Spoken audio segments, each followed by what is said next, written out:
This preschool is where 3 kids tested positive for methamphetamine. You would imagine it would be shut down after that, but the doors here are still open. And some parents say the business is not holding up to its end of the bargain. My daughter, she don't sleep for 2 days. No eat, no nothing. Jose Aguilar says this is video of his daughter behaving abnormally in May of 2024 after the 4-year-old at the time came home from daycare and vomited. Mamá, hey, te hablo. ¿Me quieres ir al hospital? It may be hard to tell from this clip, but he says She don't see normal. She's talking too much, and she's jumping. his suspicions led him to taking the girl to a hospital where a blood test came back positive for amphetamine. What was your reaction when they told you there was methamphetamine in her blood? So I feel really sad. I feel really mad. Do you like it? I do like that one. Me too. Camelia Bakir's mother says her little girl, who was 2 at the time, also tested positive for methamphetamine in May of 2024. What was your reaction? I was very shocked because, like I said, I didn't know what it means, but then when she kind of elaborated on it that it's meth, I was like, what do you mean? Like, where could she get that? Sharuk Bakir says the symptoms were similar to what Jose Aguilar described. She didn't want to eat, she didn't want to drink anything. The children had one more thing in common.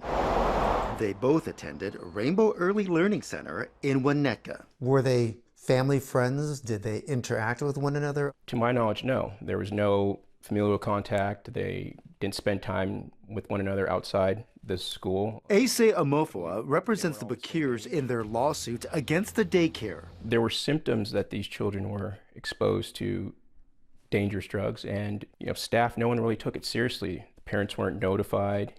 Medical personnel wasn't contacted to look into this. CBS California Investigates reached out to the California Department of Social Services, which has oversight of daycares, and confirmed an investigation in July of 2024 substantiated complaints from 3 families. CDSS says its investigation found an employee had placed a small bag containing meth in a bathroom cubby. Investigators say 3 children were exposed to and allowed to ingest substances containing amphetamine and/or methamphetamine. During a phone call, the school's director told us the employee has been fired, and CDSS says she is prohibited from employment in, presence in, and contact with clients of any facility licensed by CDSS. For somebody to hurt a 2-year-old, it's like, what were you thinking? In the wake of the CDSS investigation, Tampa Management, which owns Rainbow Early Learning Center, reached an agreement with CDSS, which included the revocation of the facility's license. But we've learned that action has been put on hold for 3 years while the company operates under probationary conditions, and the state requires the facility to inform all current and prospective parents of the probationary status. Were you ever notified?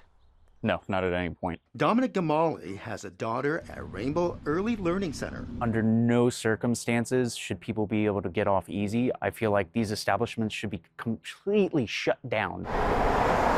About half a dozen other parents told us off camera they also had not been informed of the probationary status when we visited the school in April. Excuse me. When we tried to ask questions, a woman closed the gate on us.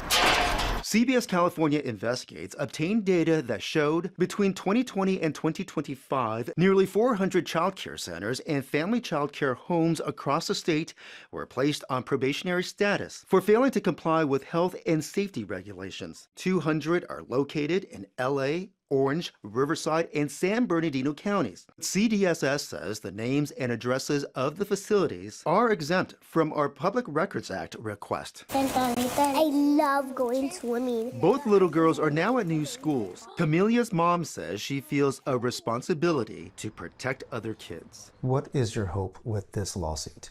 I drive by this school all the time and I feel bad that it's even still open or it's under the same management, Something has to change. CDSS says it is investigating a second Tampa management facility after a lawsuit alleges a child was left in a locked vehicle for about an hour. We reached out to Tampa Management, but it declined to comment on that case as well as the one here. To find out if a child care facility is on probation, you can go to our website, which is cbsla.com. Be sure to click Seen on TV. In Winnetka, Jeff Nguyen, CBS California Investigates.